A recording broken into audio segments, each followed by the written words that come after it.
नमस्कार मंडळी, स्नेहरंग यूट्यूब चॅनलमध्ये मी स्नेहा पराळकर तुमचं खूप खूप स्वागत करत आहे।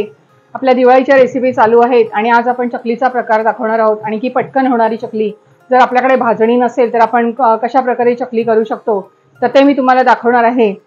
तर चला रेसिपीला सुरुवात करूया। सर्वप्रथम हे तांदळाचं पीठ आहे आणि 2 वाट्या घेतले। जेवढं ही वाटी जी दिसते तेवढंच 2 वाट्या तांदळाचं पीठ आहे आणि 1 वाटी हे पीठ आहे। मी नेहमी जे मूग आणि चणा डाळ मिक्स करून जे बेसन बनवते तर ते आपण घेतले आणि एवढ्या 3 पिठांमध्येच आपण चकली बनवणार आहोत। तर सर्वप्रथम आपण हे चाळून घेऊया जरा व्यवस्थित।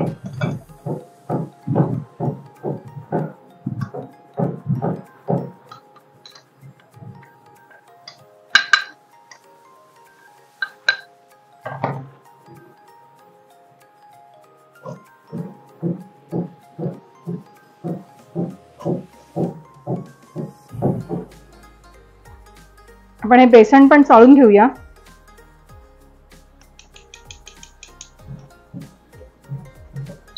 आपण गॅसवर आता एक भांडे ठेवले आणि जशी आपण आता मोदकाला उकड काढतो तशी आपण उकड काढणार आहोत। जेवढा वाटी पीठ घेतले तेवढाच वाटी आपण पाणी घेणार आहोत। आपण 3 वाट्या पीठ घेतलेलं आहे, 3 वाट्याच पाणी घेऊ।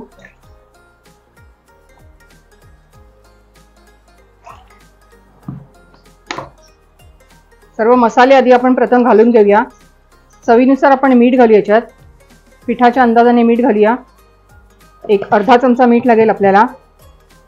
आणि हा आहे ओवा, आपण जो चकलीसाठी नेहमी वापरतोच तर तो आपण थोडासा असा हाताने एक अर्धा चमचा ओवा घेतलाय, या पाण्यातच आपण घालून टाकूया। आणि ही आहे धणा जिरा पावडर। जसं भाजणीच्या पिठाला आपण धणे आणि जिरा भाजून वाटून घेतो तर आपण ही भाजलेलीच पावडर आहे धणा आणि जिऱ्याची, ती पण याच्यात पाण्यात टाकूया। आपण हे तीळ घेतले भाजलेले, ते 2 चमचे तीळ घालूया पाण्यात। आणि हे माझ्याकडे चिली फ्लेक्स होते, त्यात थोडीशी मी लाल मिरची पावडर घातली आहे अर्धा चमचा, ते पण आपण पाण्यात घालूया। आणि चकलीच्या पिठामध्ये कधी हळद घालायची नाही, रंग बदलतो त्याचा। आणि पाण्याला छान उकळी आली की आपण याच्यामध्ये 2 चमचे तेल टाकणार आहोत। पाण्याला मस्त उकळी आलेली आहे आणि सगळे मसाले छान त्याच्यात एकदम मिक्स झालेत। आता हे छोटे चमचे जे आपले असतात पोहे वगैरे खाण्याचे, फक्त 2 चमचे तेल घालायचे, खूप तेल घालायचं नाही, नाहीतर ते पीठ फसफसेल। छान उकळी आल्यावर गॅस एकदम स्लो करायचा आहे आणि हे जे पीठ आहे आपण एकत्र करून घेतलेलं, तांदळाचं आणि मिक्स 2 डाळी आहेत, तर ते आपण ह्याच्यात घालून टाकूया।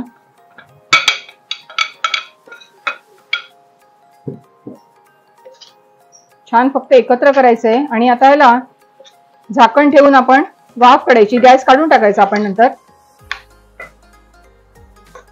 हे का पाणी इतकं व्यवस्थित होतं एकदम आणि अजून ते सुकेल। तर प्रमाण असतं जेवढं आपण पीठ घेतो तेवढंच आपण वाट्या पाणी घ्यायचं असतं। आपण आता गॅस काढून टाकूया। आता ही जी उकड आहे ती आपल्याला थोडी झाकण लावून शिजवून घ्यायची व्यवस्थित आणि त्या वाफेवर ते पीठ छान शिजलं जाईल। इतका सुंदर वास येतोय, कळणार पण नाही की भाजणी बनवलेली वेगळी अशी नाहीये, ती आपण डायरेक्ट पिठं घेऊन केलेली आहेत। आणि आता आपण ह्याच्यावर झाकण ठेवून देऊया आणि मग नंतर मस्त पीठ मळून घेऊया।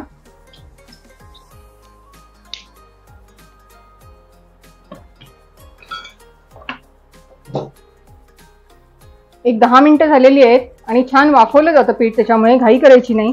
आणि आता आपण हे काढून घेणार आहोत एका भांड्यात। आपल्याला आता हे मळावं लागेल।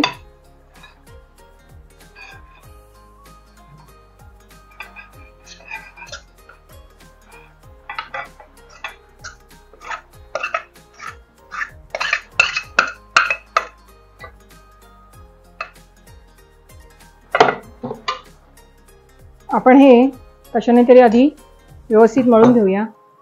पीठ थोडं गरम आहे, तर आपण आधी कुठल्या तरी भांड्याने ग्लास किंवा जसं आपण मोदकाची उकड हे करून घेतो तर तशीच ही थोडी थंड करून घ्यायची, गुठळ्या सोडून घ्यायच्या ह्याच्या आणि नंतर मग हाताने व्यवस्थित पीठ मळायचं। आणि मिठाचं प्रमाण बघायचं थोडंसं पीठ चाखून, आणि जर वाटलं कमी वगैरे आहे तर थोडंसं पाण्यामध्ये मिक्स करून त्या पाण्याने मळता मळता हात लावायचा आणि पीठ मळायचं. ही सोपी कृती आहे. आपण छान याचा गोळा एक मस्त मळून घेऊया. पिठाचा गोळा बघाल इतका छान मळलेला आहे, आणि जे पाणी आपण वापरलं त्याच्यातच फक्त मी शिजवलेलं आहे, त्याच्या व्यतिरिक्त पाणी घेतलेलं नाहीये. कारण चकलीचं पीठ एकदम नरम मळायचं नाही, थोडं घट्ट हवं तर चकल्या छान होतात, नाहीतर त्या नरम पडतील तेलामध्ये. आणि खूप मिरची पावडर पण घालायची नाही, त्याच्यामुळे रंग पण एकदम काळपट होतो. आणि मस्त असं मळून घेते आणि आपण आता लगेच चकल्या करायला घेऊया.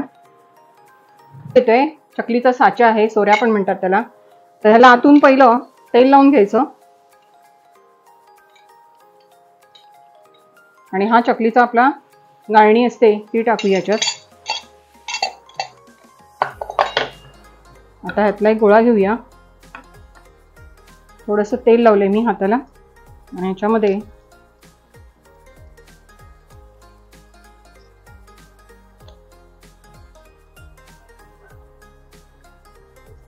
जेवढं मावेल तेवढं आपण त्यात घालून टाकायचं.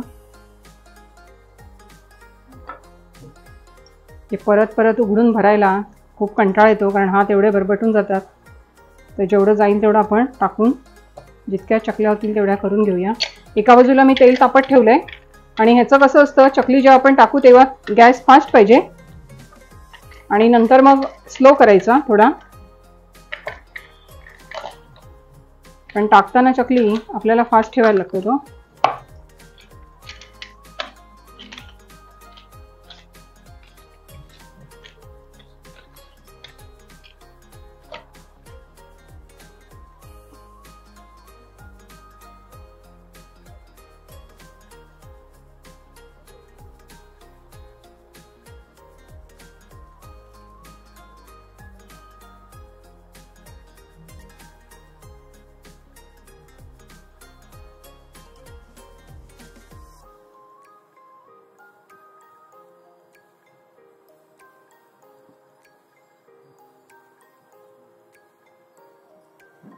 प्रथम आपण दोनच बनवून बघूया,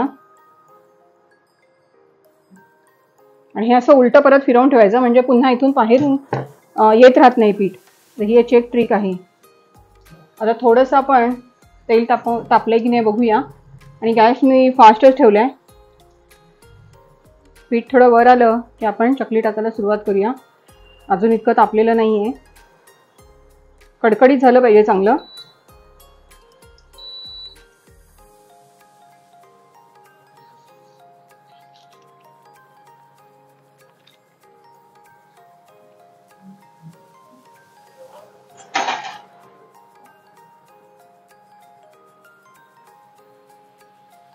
थोडा वेळ गॅस आपण फास्ट ठेवायचा आणि नंतर मग स्लो करायचा.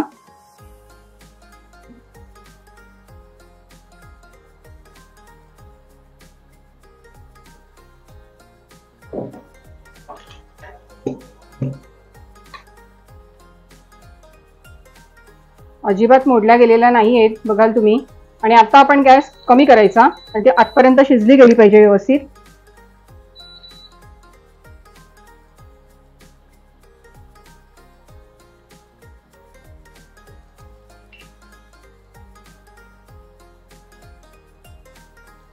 मस्तपैकी तळून काढूया, तोपर्यंत बाकी पण चकल्या आपण करूया. एकदा अंदाज आला की मग 3-3, 4-4 आपल्याला टाकता येतात. सुरुवातीला आपण बघायच्या आधी पीठ वगैरे काही वितळते का काही, आणि त्या अंदाजाने मग पीठ जर हे होत असेल तर थोडंसं पीठ त्याच्यात मिक्स करायचं आणि पुन्हा एकदा मळून घ्यायचं व्यवस्थित.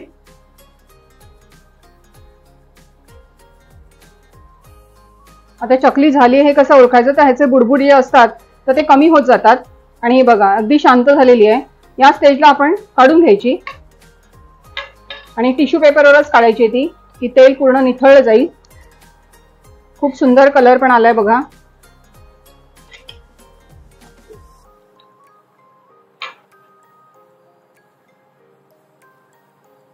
बनवताना पण तुटत नव्हती कुठे, आणि तळायला जेव्हा टाकली मी तरी पण तुटली नाही ती. त्याच्यामुळे आपलं पीठ अगदी व्यवस्थित झालेलं आहे. सर्व आपण अशाच तळून घेऊया. आपल्या मस्तपैकी इन्स्टंट चकल्या झालेल्या आहेत. अतिशय सुंदर पद्धतीने झालेल्या आहेत आणि पटकन होणाऱ्या आहेत की भाजणीची आपल्याला काहीच गरज नाहीये. मी भाजणीच्या चकल्या पण यापूर्वी दाखवलेल्या आहेत, पण इतक्या सुंदर पद्धतीने झाल्या तर मला असं वाटत नाही की भाजणी करून करायला पाहिजेत. तर नक्की रेसिपी करून बघा आणि रेसिपी आवडली तर लाईक करा, शेअर करा. आणि काल असा एक चमत्कार झाला की बोंबील थाळी मी जी दाखवली होती त्याच्यावर मला एवढे व्ह्यूज मिळाले आणि सबस्क्रायबर्स म्हणजे अक्षरशः पाऊस पडला होता. तर खूप खूप मला एकदम त्यांचे धन्यवाद मानायचे आहेत की जो विश्वास ठेवलात आणि चॅनल सबस्क्राईब करत आहात. तर त्यांचे सगळ्यांचे खूप खूप आभार आहेत आणि असेच पाठीशी राहा. सगळ्या रेसिपीज बघत राहा आणि कॉमेंट्स करा, लाईक करा, शेअर करा. धन्यवाद.